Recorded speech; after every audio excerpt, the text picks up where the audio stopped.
तो चलिए, बिना किसी देरी के आज के इस एक्सप्लेनर में सीधा गोता लगाते हैं।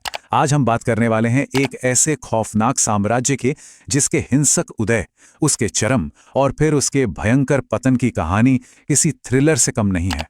मतलब सोचिए, एक ऐसा दौर जहां कुर्सी की भूख किसी भी रिश्ते, वफादारी या भरोसे से कहीं कहीं ज्यादा बड़ी थी। अब आपके मन में यह सवाल आ सकता है कि आखिर दिल्ली के तख्त पर बैठने वाला सबसे क्रूर सुल्तान था कौन? इसका जवाब हमें उस दौर में ले जाता है जहां एक शासक ने सत्ता की खातिर अपने सगे चाचा की ही पीठ में खंजर घूमता था। और हैरानी की बात तो देखिए, ऐतिहासिक वृत्तांत हमें बताते हैं कि इस शासक को भी अंत में उसके सबसे करीबी, सबसे भरोसेमंद सलाहकार ने ही धोखा दिया। हमारा ये आज का विश्लेषण बिल्कुल निष्पक्ष रूप से उन्हीं ऐतिहासिक तथ्यों को सामने रखता है जो ये साफ दिखाते हैं कि कैसे असीमित ताकत और क्रूरता अंत में खुद को ही निगल जाती है। तो हमारी कहानी का पहला हिस्सा है तख्त के लिए धोखा। देखते हैं ये साजिश आखिर रची कैसे गई। बात है 1296 की। अलाउद्दीन खिलजी, जिसे तब अली गुरशास्प कहा जाता था, उसके लिए सत्ता की इस चमक के आगे ना खून के रिश्तों की लिटरली कोई अहमियत नहीं थी। गंगा नदी के किनारे कड़ा मानिकपुर नाम की जगह पर अलाउद्दीन ने अपने चाचा और तत्कालीन सुल्तान जलालुद्दीन खिलजी को गले मिलने के बहाने बुलाया। और फिर जैसे ही निहत्थे सुल्तान ने उसे गले लगाया, एक पूरी प्लानिंग के तहत उनकी हत्या कर दी गई। इतिहास के पन्ने बताते हैं कि लोगों में खौफ पैदा करने के लिए सुल्तान के कटे हुए सिर को भाले पर टांगकर पूरे शहर में घुमाया गया। अब आप सोचेंगे कि जनता ने बगावत क्यों नहीं की? क्योंकि अलाउद्दीन ने दिल्ली की गद्दी संभालते ही लोगों पर सोने और चांदी की मानो बारिश करवा दी, ताकि लोग इस खूनी धोखे को बस भूल जाएं। अब बढ़ते हैं आगे और बात करते हैं मलिक काफूर के उदय की। चलिए देखते हैं कि कैसे एक गुलाम इतनी बड़ी ताकत बन गया। देखिए, साम्राज्य का जिस तेजी से और जिस हिंसक तरीके से विस्तार हो रहा था, उसके लिए सुल्तान को कुछ बेहद क्रूर कमांडरों की जरूरत थी। बात है 1299 की, जब अलाउद्दीन के कमांडरों उल्लू खां और नुसरत खां ने गुजरात में भयंकर लूटपाट मचाई। उसी दौरान खंभात के बाजार में कुछ ऐसा हुआ जिसने इतिहास बदल दिया। वहां एक अकेले गुलाम को पूरे 1000 स्वर्ण दिनार में खरीदा गया। अब ये कोई छोटी मोटी रकम नहीं थी। ये भारी भरकम कीमत साफ दिखाती है कि उस इंसान की फुर्ती और उसकी तेज बुद्धि की उस वक्त कितनी ज्यादा वैल्यू थी। और पता है वो गुलाम कौन था? उसी को इतिहास में 1000 दिनारी कहा गया, यानी 1000 दिनार वाला। और यही व्यक्ति आगे चलकर मलिक काफूर बना। जब इसे सुल्तान के सामने लाया गया ना, तो उसकी राजनीतिक समझ और उसकी शख्सियत ने सुल्तान को इतना ज्यादा इंप्रेस किया कि वो जल्द ही उसका सबसे करीबी सलाहकार बन गया। अलाउद्दीन और काफूर का ये पर्सनल और पॉलिटिकल बॉन्ड इतना गहरा था कि सुल्तान ने उस पर आंख मूंद कर भरोसा किया। उसने काफूर को सीधे मलिक नायब ही बना दिया, जिसका मतलब है पूरी सल्तनत का उपशासक या डिप्टी रूलर।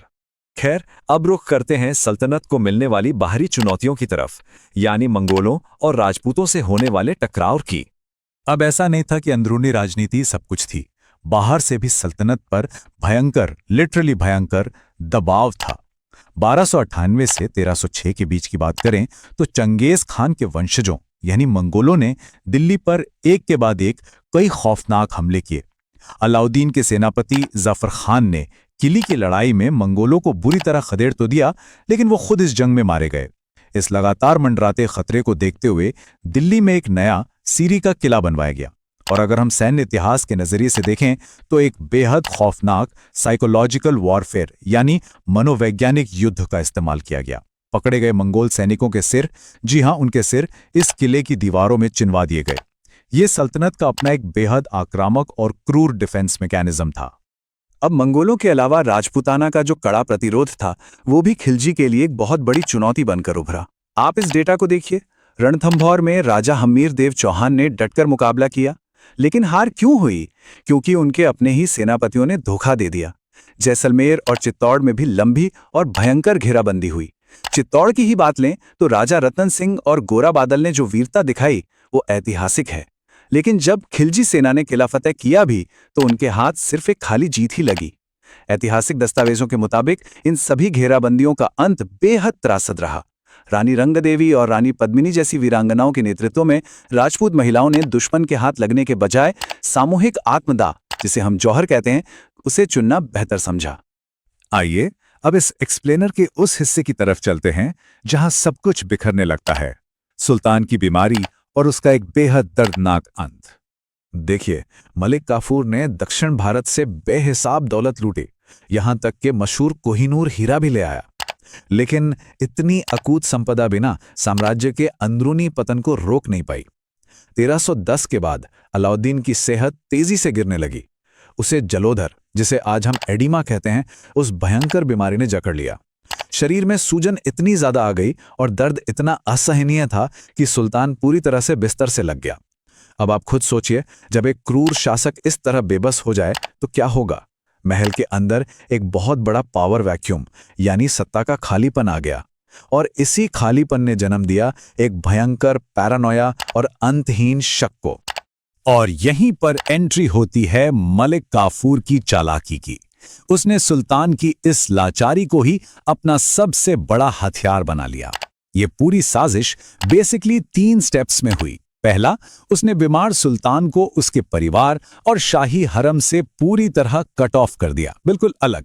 दूसरा स्टेप, उसने सुल्तान के दिमाग में ये जहर घोलना शुरू किया कि उसका अपना परिवार ही उसकी जान का दुश्मन बना हुआ है। और इसका खौफनाक नतीजा ये हुआ कि उस लाचार सुल्तान ने अपने ही सगे बेटों खिज्र खान और शादी खान को अंधा करवाकर जेल में सड़ा दिया। मतलब सत्ता बचाने के पागलपन में अपने ही वंश को मिटा देने का इससे खौफनाक उदाहरण शायद ही कोई हो। फिर आता है 4 जनवरी 1316 का वो दिन। बिल्कुल अकेलेपन और सबसे कटे हुए हालात में सुल्तान ने अपनी आखिरी सांस ली। दिलचस्प बात यह है कि कई ऐतिहासिक स्रोत आज भी यही मानते हैं कि मलिक काफूर ने ही सुल्तान को या तो धीमा जहर दिया था या फिर जानबूझकर उसे सही इलाज नहीं मिलने दिया। इसे आप किस्मत की विडंबना ही कहेंगे कि जिस इंसान ने अपने ही सगे चाचा को धोखा देकर वो आलीशान तख्त हासिल किया था, उसका अपना अंत भी बिल्कुल उसी धोखे और साजिश के साये में हुआ। अब हम पहुंच चुके हैं इस एक्सप्लेनर के आखिरी हिस्से पर, खिलजी वंश का सर्वनाश। कैसे एक इतना बड़ा साम्राज्य पल भर में ढह गया।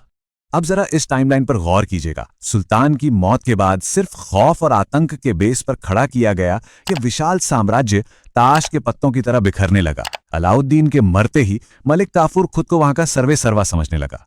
लेकिन ये गुमान ज्यादा दिन नहीं टिका। सुल्तान की मौत के मात्र 35 दिनों के अंदर अलाउद्दीन के ही वफादार गार्ड्स ने काफूर का मर्डर कर दिया। इसके बाद गद्दी पर बैठा अलाउद्दीन का बेटा मुबारक शाह। उसका शासनकाल इतना अस्थिर था कि साल 1320 आते आते उसके अपने ही गुलाम खुसरो खान ने उसे मार गिराया, और उसी साल के आखिर में गाजी मलिक ने खुसरो खान का भी कत्ल कर दिया।